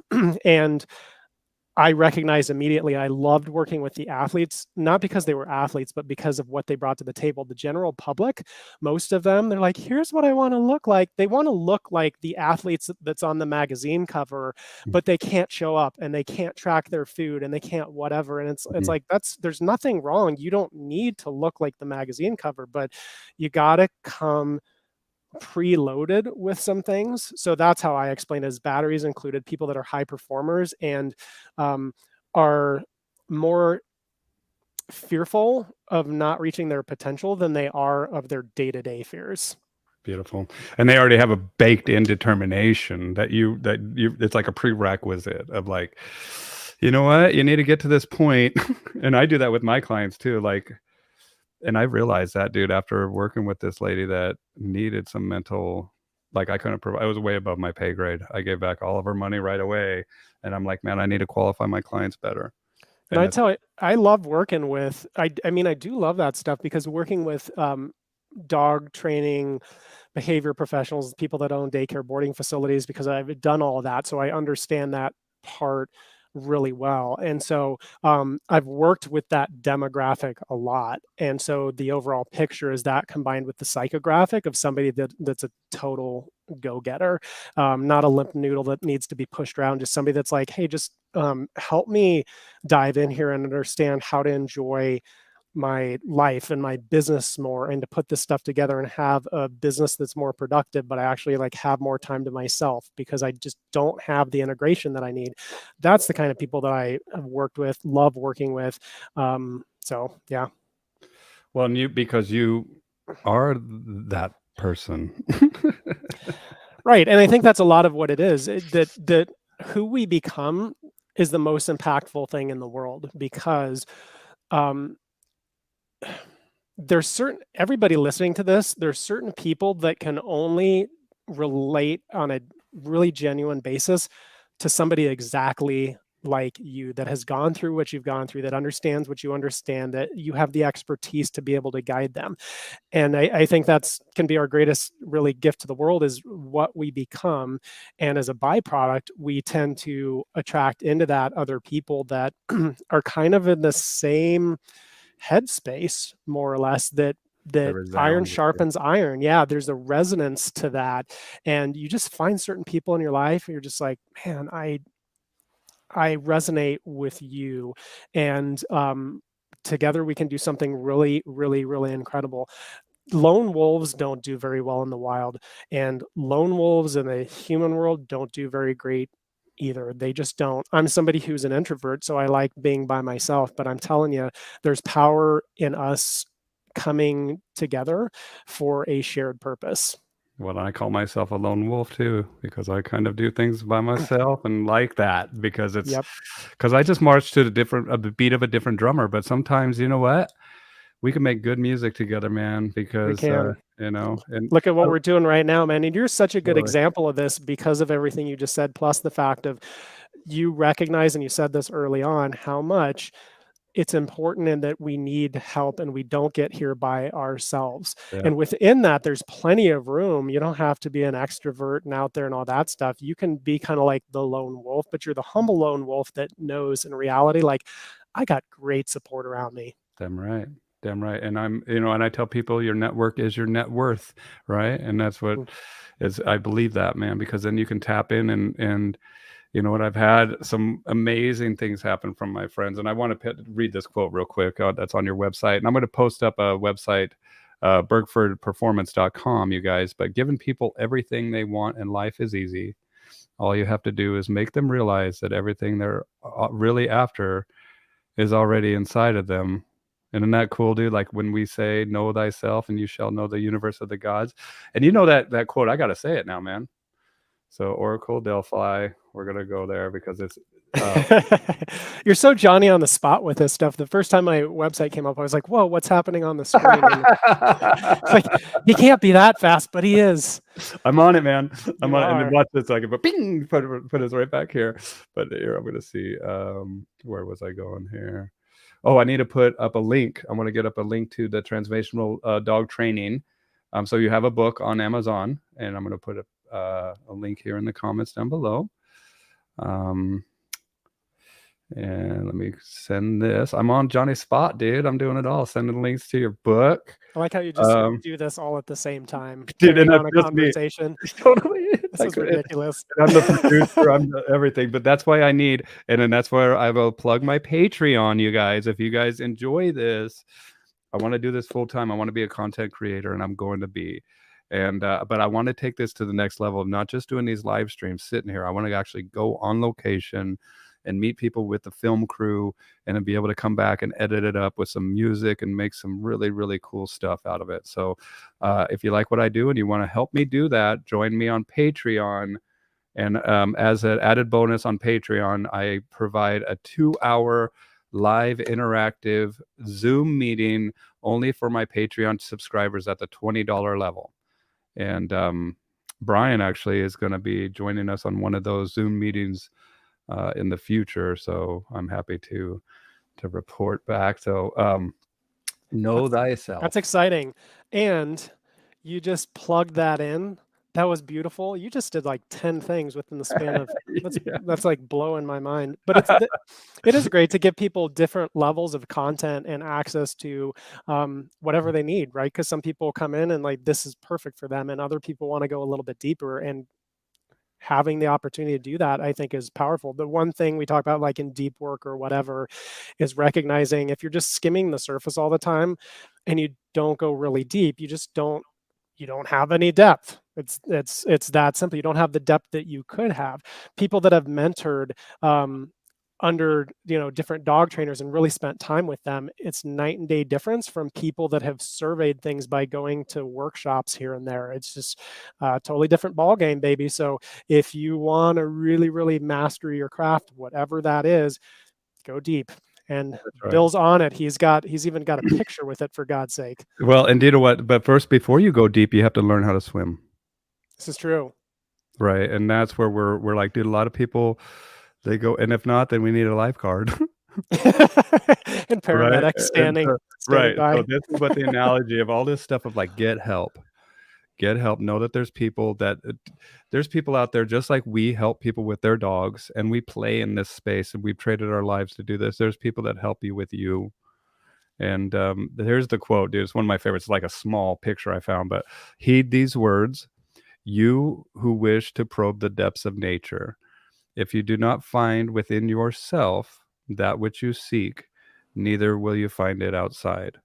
If you ignore the wonders of your own house, how do you expect to find other wonders? In you is hidden the treasure of treasures. Know thyself, and you shall know, and then you will know the universe and the gods. One of my faves. One of the toughest things that can happen to us, especially again going back to childhood stuff, is that we are made to feel, or we perceive that we're made to feel inadequate or that we're missing something. And so we operate under that precept, under that guise, which is Mm. in direct contrast to what you just read there. There's just like you have everything you need already. You don't need other stuff. But there's a lot of stuff piled on top of that sometimes that we have to sift through. But continually looking outside ourselves for what is only on the inside is it's like you're talking on your cell phone and then you start to have a freak out because you're like, oh my God, where's my phone? Where did I put my phone? It's normally in my pocket. Imagine having that reaction, but you can't find your cell phone that's in your hand for however old you are, 20 years old, 30 years old, 50 years old. You're walking around with exactly what you need, and you just need somebody to help you find it. And know that that is an autonomic response, right? That's what we call a psycho-cybernetic mechanism, right? And just like Brian was talking about how the sailboat, if it's just off just a little bit, that's a psycho-cybernetic mechanism. It's like an autopilot. Once you start to go off in a certain direction, if it starts to deviate course, it will right itself, right? We have parts of these of our brain, and we just need to configure them to go to the right target. And I think that a lot of times we are kind of in a circle. Like that's what our psycho-cybernetic mechanism is like. Our autopilot's just in this revolving circle, and where we need to evolve, where we need to get out of it instead of revolving like a revolving door. And that's where the universe will show you the same lesson over and over until you get it, until you get the lesson. But now what? Now what do you do once you get the lesson of I need this to change, and I need that's Mm-hmm. where you reach out for help, and that's where you reach out. It's a great Uh, point. That's a great point, Bill, because you have some people never even get to the place. They just keep having the same lesson happen over and over, and they never even get the point of what the lesson is. And they're just frustrated, and they're angry at God, and they're angry at society, and they're angry at everything else. It's like, hold on, this is how you tacked your ship. You're not being punished for it. This is just what naturally happens. You're going in circles. Like nobody's punishing you. No victims here, only volunteers. And we also volunteer then if we do identify what's going on, when we don't ask for help or we don't get coaching or whatever we actually need, then we don't know how to actually do the implementation in order to make the change, and so people can get stuck there as well. I know exactly what I need to do. How many people say they know that? How many people do? Like, I know I need to eat better and I need to go to the gym. I just can't, like, whatever. It's not that they don't know what to do.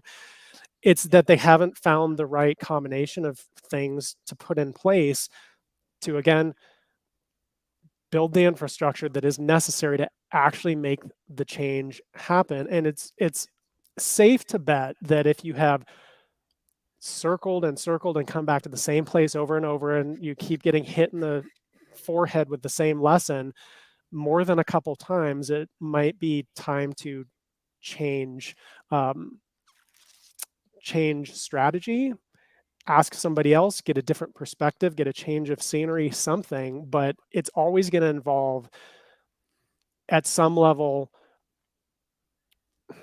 other people. Like if you're stuck, you need other people to help you get unstuck, and there's nothing wrong or like shameful about that.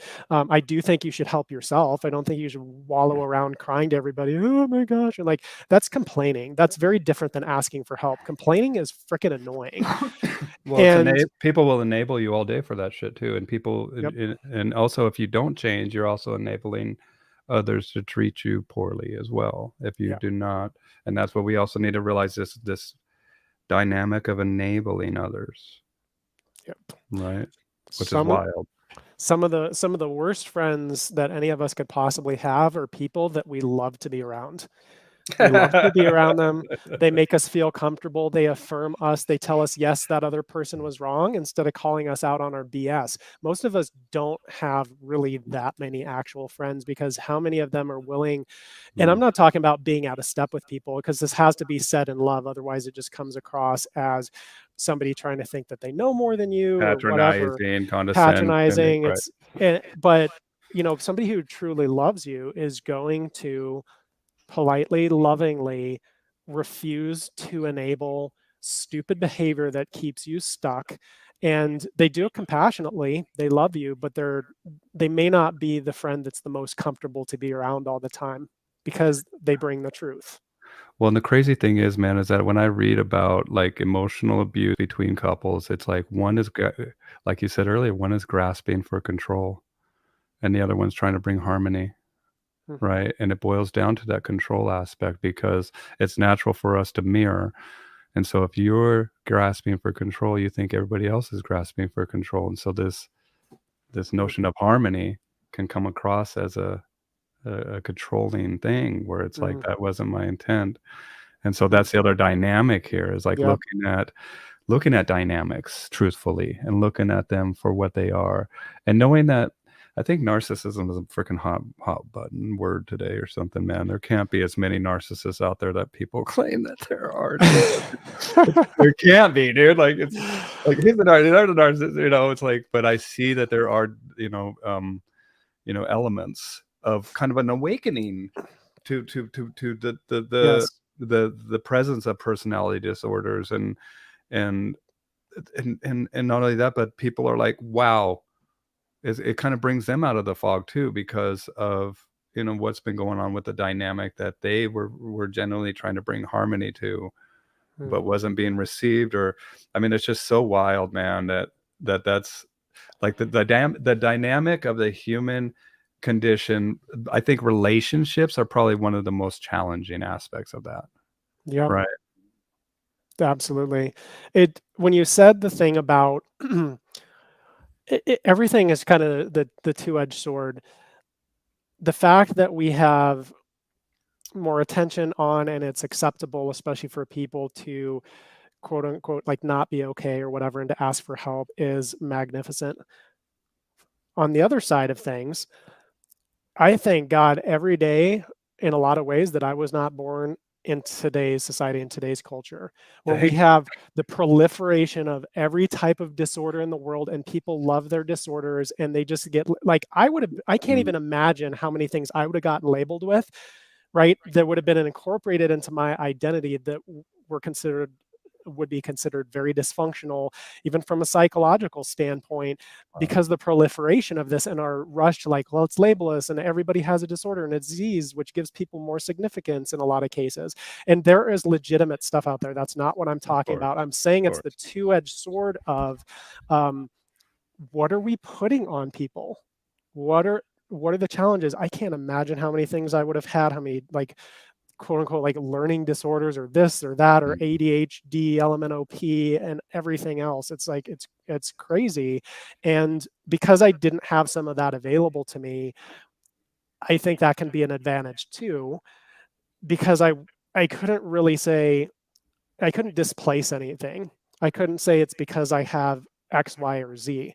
I was just like, okay, I need to deal with this. So it's again delineating where that line is of like, I really do need some help and something seriously going on here, versus like, I just need to sack up and go out and do what I need to do. And it's hard to tell which is which sometimes. You mean you volunteered instead of looking for an excuse of why? Oh, that's why this happened to me. It's like, Yeah. I think it gives the people an Oh, that's a avenue good way to put it. to Yep. become a victim, right? Yep. Because now they're, and not only that, but when we look at money, and this is gonna, people might roll their eyes at this though, but the money, they call it the monai because it's a one eye, and it's a one One-eyed eye, monster. right? Well, the one eye that they call of enlightenment, right? Mm-hmm. Is within you, right? And so the monai is like Mm. a subjugation of the consciousness to the external modality, where people think they need material possessions to fulfill them, right? And when they find out, and dude, I have people that are deca centing millionaires, that are people that have private jets, that are very well off, that will tell you that they'll be the first ones to tell you that money is not the answer to it all. It helps with stuff, but it also makes them a bigger target. It makes it, there's a courage that is required to have that. There's a responsibility that is required to have that. And I think that we in this world we focus a lot more on the external modality. Same thing with the damn dogs. Like, I walk out of the front step, and my client's dog is already, their mind is already down the block before we're even locking the door, right? And so my goal is to bring that awareness back to self, and to realize that when we look at Solomon's temple, and we look at the mark of Solomon, which is the Star of David, right, which is the upward pointing Solomon, mark of Solomon. Here you go, ladies and gentlemen. Bill Church, he's on it once again. Or the seal of Solomon, right? Here, I'll show you what this looks like here. And so the seal of Solomon, which is let's do this. Where is it? Mark of Solomon. Yeah. Looks like this, you guys. So this is the seal of Solomon, right? Which represents the blade, or the chalice, or the coming together. And so the merging of the masculine with the feminine energy. And when we look at our mind, and when we look at the aspects of our mind, our left and right brain, we have this, and basically this is esoteric as well, because Sol is sun, which represents the masculine, and then we have the Mon, which is the moon, which represents the feminine. And then what do we have on the side right here? Temple. So Solomon's temple lies right there, man, right between the Sol, the sun, and the moon within you. And that's opening your third eye and going in for perspection, and realizing that the goal of life is to honor the intellect and to merge it with emotion, or on the flip side, to honor the emotion and to merge it with the intellect as well. And to honor the feminine and masculine, not only in kind of the external sense, right?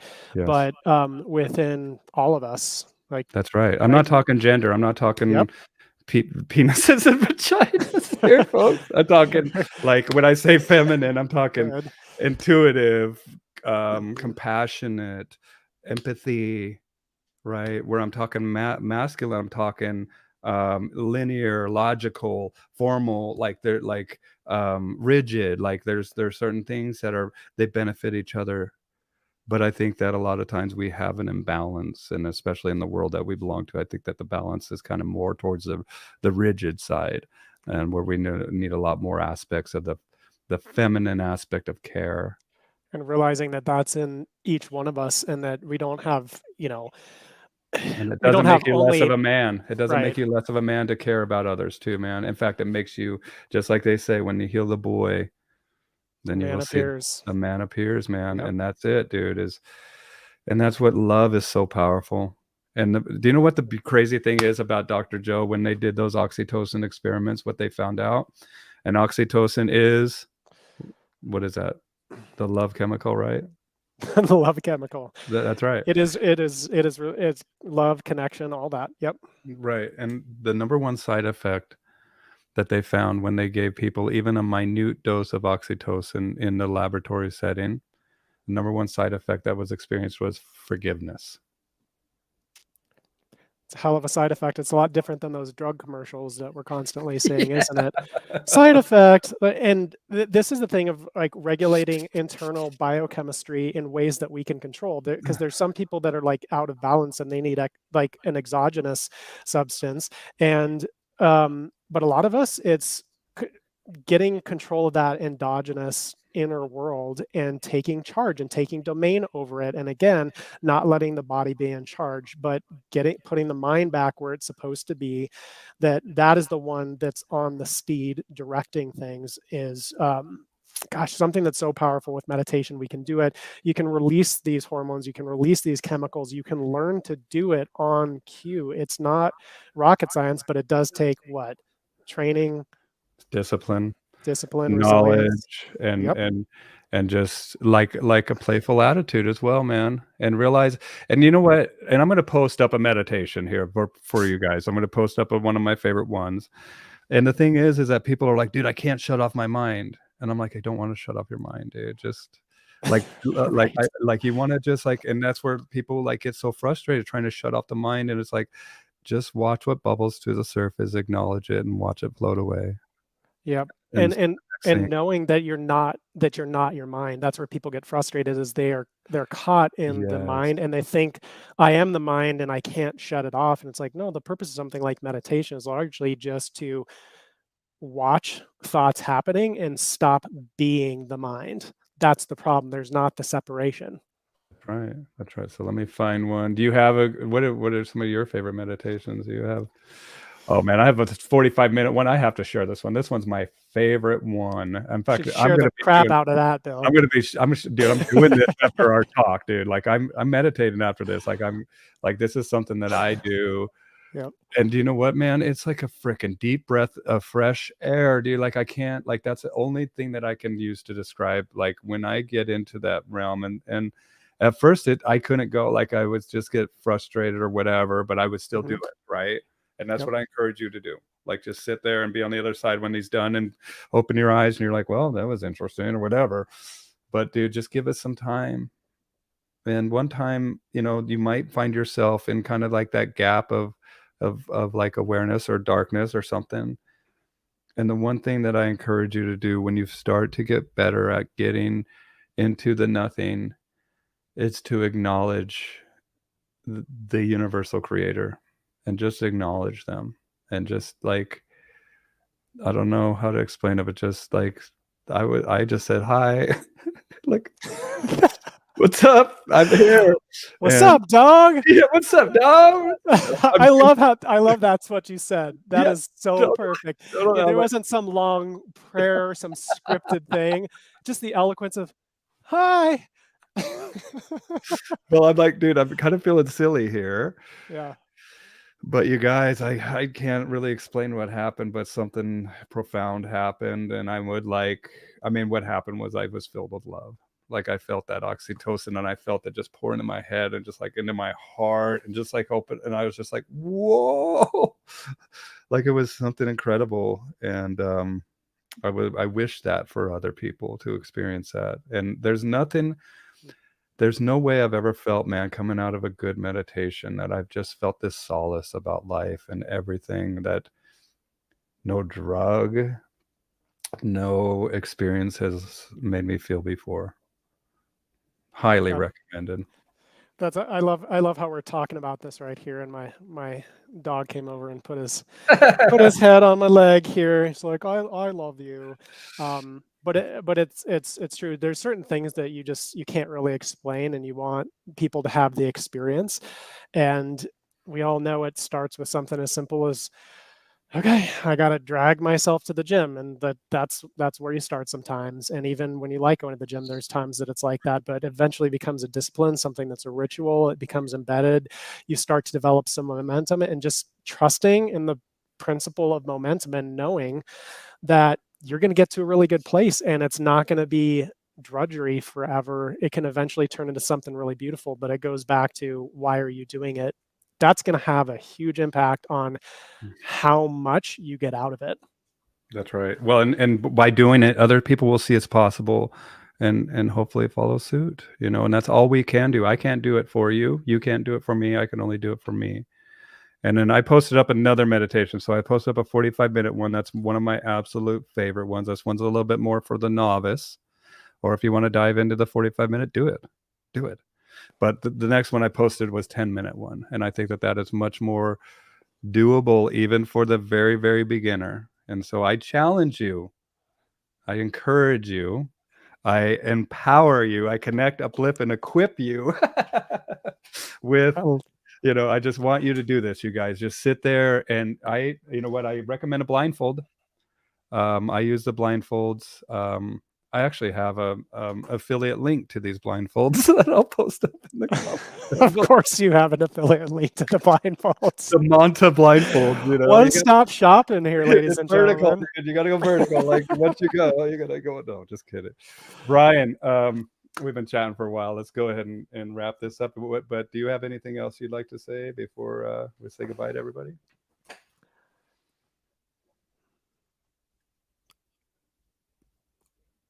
Know that you already have the answers that you need. It's a matter of getting quiet and being willing to do a little work to find them again. But I don't have anything else. I mean, I know that your audience is a bunch of warriors, kick butt people out there doing things, moving and shaking, and I admire that and honor that so much. So it is an honor for me to be here and with you. And I love the work that you're doing. I think you are a tremendous person. I've always had a lot of respect for, and especially the fact that you're so well-versed in so many different things, that you're a great professional, and you've also got an incredible heart, and you're willing to talk about and share that and bring great things out in other people. So thank you. Thank you, brother. You're right where you need to be, man. You're one of my peers, and I am honored to know you. And we'll say goodbye on the other side in the studio here, but let's say goodbye to everybody else. You guys, Bergford Performance Coaching, and reach out to Brian if you need any of his help. But take the second, and if you are like me, I take a conscious moment to get in touch with the you that's there, and seek the truth. And what I said to myself was like, look, man, I don't care how bad it is. I can handle it. I want the truth no matter what. That's the spirit that it takes, man. That's exactly what it takes in order to have that. So that's beautiful. All right. Well, with that, bye, everybody. Thanks, guys.